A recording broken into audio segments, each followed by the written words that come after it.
Well, you were billed on that album as Caucasian Jeffrey Vanston. Is that what they decided CJ stood for? That's not what they decided. That is what CJ stands for. Caucasian Jeffrey Vanston. That's exactly true. When I was 17, I joined an R&B band, 11-piece, horn band in Michigan, and there were 3 Jeffs in the band. And AJ, DJ, CJ. AJ was a slow driver, and there was a race driver named AJ Foyt that we kind of named him after. BJ was black. I was white, thus the Caucasian. When you said a slow driver, I thought AJ was going to be Asian Jeffrey. Oh, well, we wouldn't go there. No, I thought you were going to go there, so AJ Foyt. Okay, well, that's a good bailout. Yeah, that's a good bailout. No, it's just AJ. So, wow, so that's the truth of it. I don't care anymore if people know. I kind of never did, actually. It was a thing I tried to get rid of, and it just couldn't. People really took to it, and it kind of stuck. And I'm very proud to have been named by the brothers after growing up in an all-white farm town. To have the brothers give me a nickname was one of the highest honors. Well, that's outstanding. I didn't realize that nickname predated all the stuff we're talking about. It did predate it, and that's why the guys insisted on listening to me as Caucasian Jeffrey Vanston. Well, it seems like the kind of joke those guys would make up, Well, You think it would be like Christopher Jeffrey or, some Charles John or something. It seems like they would make it up to make fun of you, but actually it's like the literal meaning. That's great. Well, a lot of my life seems like a joke they would make up, so, that's probably why I got the gig. Well, you've also done some pretty memorable collaborations with another member of Spinal Tap in addition to Harry Shearer, which would be Christopher Guest. You did the scores for that excellent run of films he had that started with Waiting for Guffman and ended, at least for the time being, with For Your Consideration. So let's talk about Waiting for Guffman, which is absolutely one of the funniest movies I've ever seen in my life. Yes. We didn't even really know what we were doing with that. I mean, he did, but it was kind of experimental, and we all lived in Austin, and it was quite an experience. I got to work with I was an FCTV freak. Yeah, me too. And, the first night I was there, I had dinner with Eugene Levy, and that was just, for a musician, we're used to meeting famous musicians, but famous comedians, I've always been into comedy, and I think one night, that night, I asked him, can you order as Floyd the Barber? And he said, before or after the stroke? Awesome show. For anybody who isn't familiar with the film, let me quickly fill them in. It's basically a parody of community theater. It tells a story of a group of amateur actors in the small town of Blaine, Missouri, who decide to celebrate the 150th anniversary of their city with an original musical called Red, White, and Blaine. Although only Christopher Guest actually appears in the film, the other 2 members of Spinal Tap do make their presence felt as they co-wrote many of the songs for the show within a show. Michael McKean co-wrote Covered Wagons and A Penny for Your Thoughts, and Harry Shearer contributed to Stool Boom and my personal favorite, Nothing Ever Happens on Mars. Which is a sister song to Nothing Ever Happens in Blaine. Nothing Ever Happens in Blaine, Nothing Ever Happens on Mars. Now, my brother lives in Austin, and I've been to Lockhart, Texas, which was filled in for Missouri, and we went up there for some barbecue and then went down the little town square area. You went to Kreuz's for barbecue, I'll bet. That's the place. Yeah, we did. One of the most memorable images of that film actually involves you. At the end of the overture, you hit a high note on a trumpet, which you're holding in one hand while simultaneously playing a timpani with your other hand. Do you remember whose idea it was to do that? I do, because it was my idea. Yeah, I thought it might be, yeah. Yeah, I can't believe I got a joke into a Christopher Guest movie. Yeah.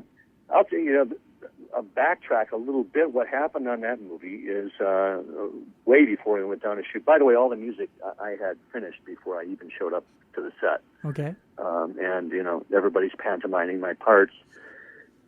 That was the only way to film multiple takes and be able to edit them together. If we had been playing live, it becomes a whole mess because the tempos don't match, or you have to play to click, right, or whatever. And that's the mess we ended up getting into in Mighty Wind, because we did everything live there, and that was quite a project for me. That was a huge amount of work, and Chris knew it after the first take. He looked at me and said, "Oh my God, I just saddled you with a huge amount of work." And I said, "Yep."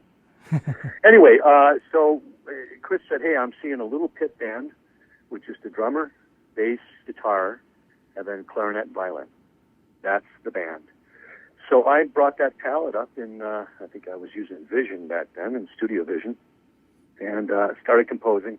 Not composing, but using, I wrote a couple of things in that, but trying to arrange these songs with that small palette, that limited palette. Mm-hmm. And in general, in Chris's stuff, if you listen to the music, it's usually pretty rich. It's not a joke on top of a joke. And Chris always says you can't have two jokes.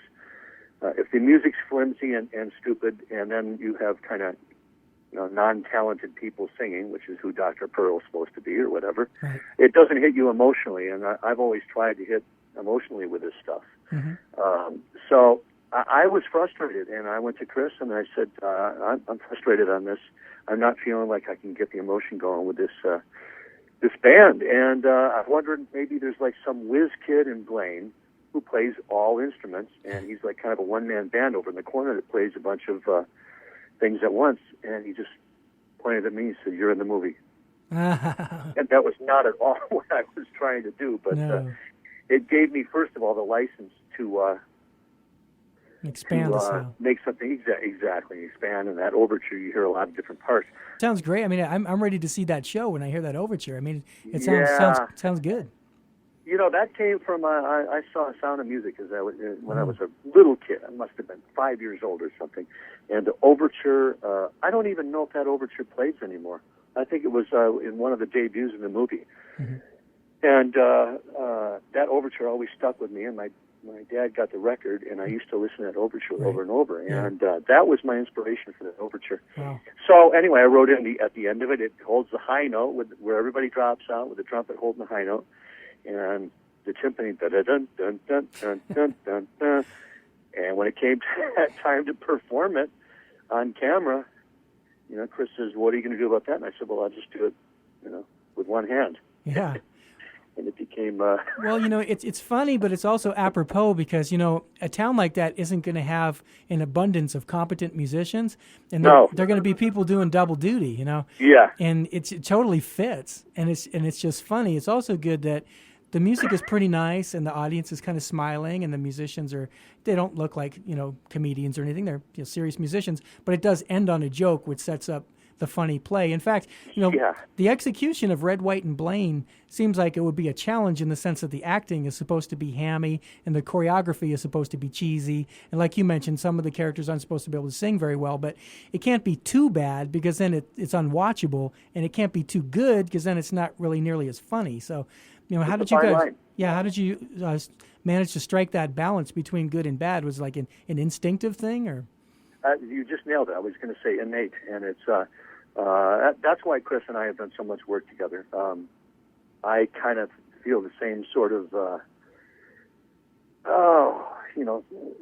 threading the needle exactly like that, where it's just enough.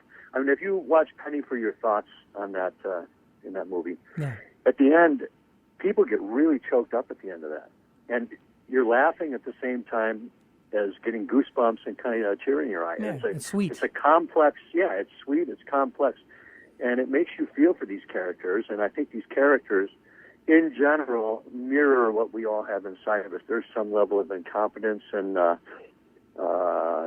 boastfulness. I think that's why Barney Fife was such a huge character. That everyone has a little bit of Barney Fife in them. We all have a little bit of Dr. Pearl. We all have a little bit of... Well, as far as that particular song, though, one of the jokes is that Corky St. Clair has to step in at the last minute and play a role he's really not suited for. So, well, slightly, yeah. He's really effeminate, very effeminate soldier going off to war, supposedly having a romantic walk with Parker Posey. And, right, and you know that the Johnny, whatever his name, he was supposed to be doing that role. And so you have that in your mind, and it would have been more appropriate for him. So that's kind of one of the little jokes is that, he's miscast.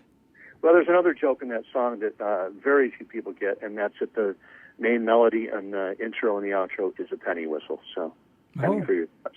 Yeah, cool. Now, you mentioned that the musicians were miming your pre-recorded parts, but were the actors singing live? Because they didn't appear to be lip-syncing the songs. It's all lip-synced. It was lip-synced. That was the only way to get the dancing and everything together. Well, they did a good job then. Oh, they did a great job. And we tried recording live, and it just didn't match the same emotional content. It was too much for them to, we did 2 weeks of choreography rehearsal. Yeah. And, there's a couple parts. I shouldn't say it's all lip sync. There are some parts that are definitely live. The way musical theater is, you're talking and then you're singing, is almost like, your voice, the volume of your voice, whatever microphone is picking you up in the theater, in the hall, is the same one getting your dialogue and your singing. And so, it might sound awkward if they're doing their dialogue and bust into a song. It might sound, like noticeable. So that's why I was wondering if they just, were singing live, but I guess not. Yeah, that wasn't a problem, and we can adjust all that stuff. But it was what it did. It put too much pressure on them to sing. Yes. And sing it perfectly, and I think it detracted from their acting. Yeah. And we decided very quickly, let's just take the pressure off, and did a great take of these guys, and which we did. We did a bunch of takes of them lip syncing, and then we did some with them singing live. And generally, it was a little too much. These are very talented people, but I will go on record saying Fred Willard is not a dancer, and I think you'd probably agree with me. Or a singer. Right. But that's what was funny, because he's got one of the biggest egos on the stage, and he's really kind of has the less, his character does, not Fred himself, but no. he has, he's like one of the worst ones, and yet he thinks he's the star of the show. It's funny. Well, and there you go. That is what I try to achieve with the music, and also, I did a movie with Christopher called Almost Heroes with Chris Farley and Matthew Perry. These guys are inept explorers trying to beat Lewis and Clark in 1809 to the Pacific. And you could play the music as the bumbling idiots that they are, but instead I played the music as the inflated opinions of themselves they have. So the music is an internal thing, not an external thing. So the same with this stuff. These inflated opinions of themselves, especially Fred's character. One additional thing in Guffman is the final fight song. When they finish, I was in the marching band in school, and I basically flipped my school fight song around backwards. So there's a quote to my school, Williamston, Michigan. A little quote to the fight song there. So that's what's known as playing to the back of the room. Yeah, you think? Yeah, population 3,000. So that's going to be a big lawsuit when they hear this. So, just look for that on TM. Yeah, I know you had a writing credit on that one. Yeah, I did. Well, after Waiting for Guffman, you guys did Best in Show, which was more focused on dogs, really, than on music, so you had less to do on that one. But it has some unusual music credits I'm curious about. It's got Lord Hayden on sitar and Paul Vanston on cocktail piano. So what's the story there? Wow, you do your homework, don't you? Well, Lord Hayden is actually Christopher. He is unknown to many people, a Lord of the Parliament, bona fide, and Hayden is his middle name. And so we put him down. And Paul Vanston is my father, and he played cocktail piano in that movie. Beautiful. I was wondering if it was one of your relatives. I actually knew about Christopher Guest's noble title and being a baron and all that kind of stuff. So I knew Lord Hayden was him. But Paul Vanston, piano-playing dad. That's cool. I like that illumination. Yeah. Oh, no, he's a monster piano player. Still is. Well, let's jump on up to Mighty Wind, because that brought the focus back around to music. This time, folk music was being parodied. This one featured a Spinal Tap reunion of sorts with the Folksmen, who were comprised of Michael, Harry, and Chris. And then the other featured acts were the new Main Street Singers and the folk duo Mitch and Mickey, who were played by Eugene Levy and Catherine O'Hara, so you got to work with them again. When Bruce Geich was on the show, he mentioned, as you did, that you'd invited him to appear in the movie as a member of Mitch and Mickey's band in the live concert part. You had a cameo yourself, actually, at the concert. You played the stage director. You can be seen setting up microphones. I did. For the different performers. How patient was the audience with the filmmaking process? I mean, was there the usual downtime for lighting or possibly multiple performances of the same song? Because you mentioned you guys did the whole thing live and then you had tempo issues later. You're talking about the concert live at the audience, end. the extras? Yeah. Well, we shot that in parts. There's a lot of most of the music was done without the audience being there. Right, you shot them. You said, "We're done with you. Thank you. Bye-bye." And did reaction shots, and then the whole upper deck of the audience is paper people. Nice. So you rent those and stick them in the chairs. And the magic of movie making. Well, there's a saying in movie they call extras props that eat. So extras are really difficult to deal with. everybody's trying to get in the movie. They always look at the camera. You have to cut. It's just really difficult dealing with extras. Bless them. They work for nothing. They come there, love them, but it's a pain in the ass. No, those things do matter. Well, now, it was no surprise to see Christopher Guest, Michael McKean, and Harry Shearer being well represented in the songwriting category, but Eugene Levy and Catherine O'Hara also chipped in with some songwriting credits, as did Michael McKean's wife, Annette O'Toole, who contributed to the song A Kiss at the End of the Rainbow, which got nominated for an Oscar and kind of led to the concept of the next film, which was all about the Hollywood rumor mill and, Oscar buzz. What are your favorite memories of working on A Mighty Wind? Oh, it was such a huge, huge project. I just can't even describe the amount of pre-production needed to get this stuff going. One great help was Michael Higgins is an amazing vocal arranger, and that's something I would usually do. Right. And Michael kind of took over the Main Street Singers. That took a little load off of me, but recording all that stuff was just a Rubik's Cube. Oh boy, so many great memories on that. First, I would tell you that the Folksmen, they had a little bit on Saturday Night Live years and years ago. I don't even, it must have been in the 70s or something. But people generally didn't know who they were. And Spinal Tap played Carnegie Hall. I think this must have been 2001. And they decided to have the Folksmen open for Spinal Tap. So here we are at Spinal Tap at Carnegie Hall, which is like the beginning of a joke. Anyway, I used to say Spinal Tap at Carnegie Hall, proof you can get there without practicing. So, But so the Folksmen walked on the stage, started playing. Nobody knew who they were, and they were booed. The whole audience was booing, and people were wadding up their programs and throwing them at the Folksmen. And this little fire started where somebody pointed out, oh, my God, I think that's the guys from Spinal Tap. And it got whispered around. You could see it spread through Carnegie Hall. And I'm telling you, you talk about an amazing reaction when people realized that. Yeah. We ended up coming out as Spinal Tap. The audience stood for the entire show. It was a standing ovation when we walked out. They never sat down. It's one of the greatest shows I've ever been involved in. They still have the same three faces. I mean, the hair is different and the music's different. Yeah, but it was just was a throw to see these guys in these striped shirts. Unexpected, did not get it. It was really bizarre. It was unbelievable. So anyway, but that led up to this, obviously. Yeah. And But Mighty Wind, boy, we had a remote truck for recording. David Cole was our engineer, and Charlie Bowie, two really talented engineers. And it was quite a challenge recording all that. And Shure, the microphone company, helped us out. We put little lavaliers inside the instruments with wireless packs and, on everybody's shirts, and they had to be kind of invisible because you would never expect that level of technology in the folk world. And we recorded all the stuff, and boy, the post-production was just a mess because, as I said, different tempos between cuts, and it was amazing what I had to do to... can limit what you can do, that's for sure. Well, and, we couldn't have done that back in... right. Before... you probably had to just do reshoots, huh? You'd have to go back and do reshoots, probably. Well, we would have shot to a click. Yeah, exactly. Just shot to a click, and then that would have had... We even tried conducting with white gloves so they would know where the tempo was, and it just was a mess. So we just let them go, and I figured it out later. So it was a ton of work, months and months of work on that to kind of sew together all those different takes. That's true, because none of those acts really had a drummer. That's right. Matter of fact, that was one of Gene's jokes. We did a tour with that group, and Gene kind of played the burned out Mitch. Yeah. He always talked like this, and he would say, on drums, and he'd turn around, there's nobody there. Right. We also did a record to go with that, a CD. Yeah, I know. It was really, really fun, and there's a bunch of extra songs on there.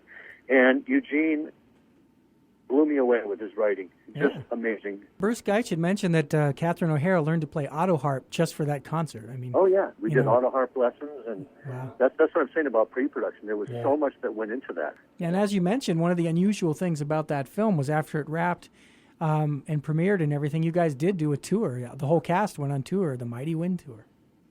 We did. I've toured with a lot of people, through the years. I've never seen a reaction like when that band, I did Front of House on that tour. Uh-huh. Because I just had to be there. Nobody else knew where the skeletons were buried, So when they walked on stage, I've never seen a reaction like that. It'd be like the real characters of The Wizard of Oz walking on stage. It was just intense. Oh, yeah, for fans of the film, to have the entire cast there would be incredible, yeah. Jennifer Coolidge and Bob Balaban walked out together, and it was just, you couldn't even hear. It was like the Beatles. Yeah, it's like being inside the movie, to be in the room with all of them. Insane. It was insane. It was a great experience. And I will tell you, the tour bus on that movie on that tour was, that was it. That's the funniest shit I've ever seen. Mm-hmm. We ended up in a suite one night in Washington. Eugene Levy had a big suite there so we could have a party. And, boy, I don't know if Bruce mentioned it, but that, putting all those people together is very potent. So. He did. He said he wished he'd recorded everything that was said because it was all so funny. It was beyond belief. Yeah, he also said that he loves to tour with Harry because Harry, in addition to a travel itinerary, he has a food itinerary. I guess he's into the fine dining. I don't know if that applied to Mighty Wind or just Harry touring his own material, but... Oh, no. It's always fine dining. In fact, even the Spinal Tap tours. Good. I think on the Rider was dinner at, quote, the best restaurant in town, or as Chris calls it, grown-up restaurants. We go to grown-up restaurants, and... we've had some amazing meals through the years. That's been as much fun as anything, just sitting in those meals. And, there's been some incredible moments with these guys. Totally. Yeah, just fun stuff, really fun stuff. So, well, very thankful. Let's carry on into For Your Consideration. Oh, I wanted to mention also on Mighty Wind, Ed Cherney came in and mixed the whole thing and was amazing on that show. And also, basically when everything was done, we needed to find a label, and T-Bone Burnett had just got his own imprint at Sony, and it was a thrill to have him come in. Yeah, and that was great. it was just his label, basically. But people warned me. They said, hey, you better be careful when T-Bone comes in. You're going to lose your credit on that movie. People are going to think he did everything. I said, no, they aren't. Mm-hmm. Well, just about every write-up, they would say, oh, T-Bone Burnett has done it again with the new Mighty Wind soundtrack. Well, my listeners and I know better. Exactly what happened. Every time I see T-Bone, we kind of joke about that. Yeah. So many things are gotten wrong. It's incredible. Well, they just latch on to the most famous person, and he's probably 100 times more famous than I am. So there you go.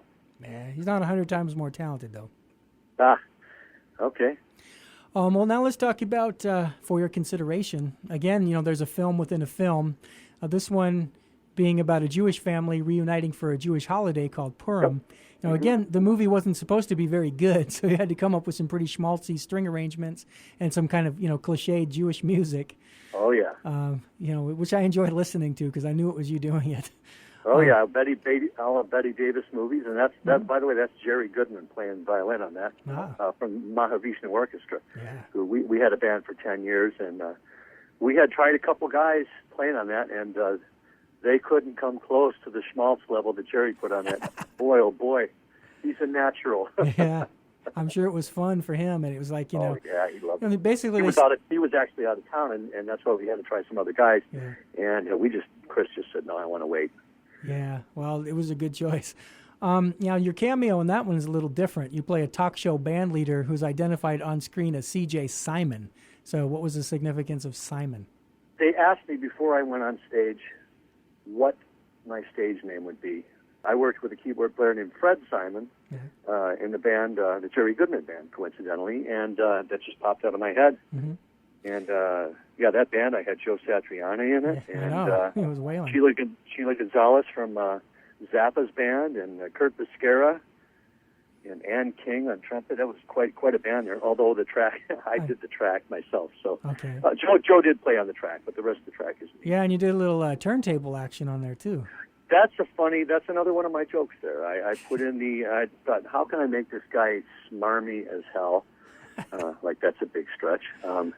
And I decided I was going to do a turntable scratch at the end of the song where the band is da da da da da da da da waka waka waka waka.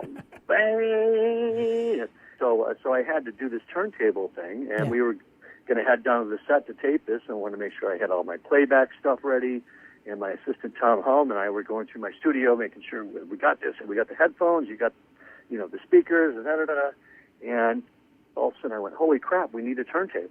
And I remember I had an old Philips upstairs that didn't work anymore, but at least it was a turntable I could use as a prop.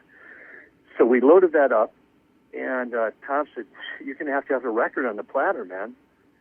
And I didn't have any vinyl in my studio at that point. All my vinyl was at home. And Tom looks down at the turntable and he says, "I think your record's right there." On the turntable was a Keyboard Magazine rip-out that they used to have in the middle of Keyboard Magazine. I remember those. Square, yeah, the square thing. And I said, that couldn't be any better.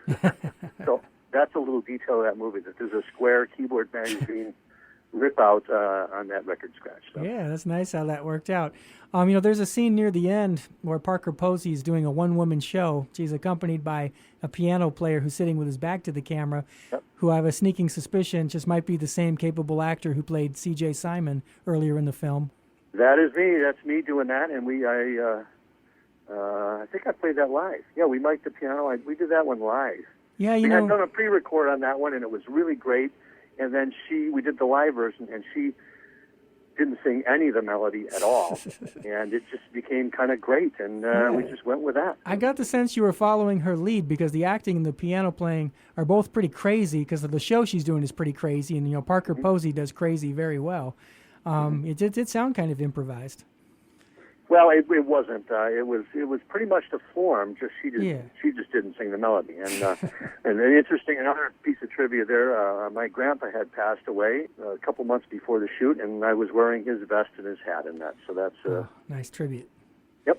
Yeah, I saw that you had a hat on. I figured you were just kind of trying to be in disguise because you'd already been in the film. Well, maybe in the next one you can have 3 cameos. Well, no, that was a dual role there. Oh, you were supposed to be C.J. Simon. C.J. Simon was slumming down on off Broadway in L.A. Off, quadruple off. So I guess she was connected. Well, she was an actress in a movie. Maybe she would know that guy. But returning quickly to the score you wrote, I thought you did a great job underscoring, the disappointment that the various characters felt, at not hearing their names read on TV for Oscar nominations. After all those raised expectations, it was a very dramatic moment, and it needed something really powerful. Oh, that was wonderful. After all this comedy, after all this stuff, to be able to actually score something. It's one of the few bits of true score where it's not supposed to be coming from anywhere. There's no source for that. Yeah. And it starts with a driving scene. They show the freeway, and that's Christopher's voice. The traffic this morning, slightly drizzly, or whatever he does, and being able to follow that thread through Catherine's unbelievable reaction. Yeah. She is just such a genius. And then it pans to Harry with his cup of coffee, because they're announcing them in New York. And then to, finally they realize they didn't win it. It was... I'm proud of that one. That was really fun to do. Yeah, of course, when I watched these films in preparation for this, I was listening to all the music, and that's one of the ones I definitely wanted to make a note of, because as Ricky Gervais does his little toast, and then, like you said, they go off into the morning commuters where it's pre-dawn, so the headlights on, and you got some nice mellow piano going on it, and then it sort of segues into the parts you just mentioned. It's like, first-class scoring, man. Yeah, thank you. Yeah, that original highway scene, I played off of, I think it was Risky Business. There's a subway scene with... with Tangerine Dream? Tangerine Dream, and I kind of did a little quote of that. I really fit a little ostinato piano part. Yeah, arpeggio thing. Yep, exactly. And it was a little bit of a quote there, Yeah, well, I think more people know Tangerine Dream and Risky Business than the school you mentioned earlier. Yeah. Well, there's 2 lawsuits in one interview. I love it. Fantastic.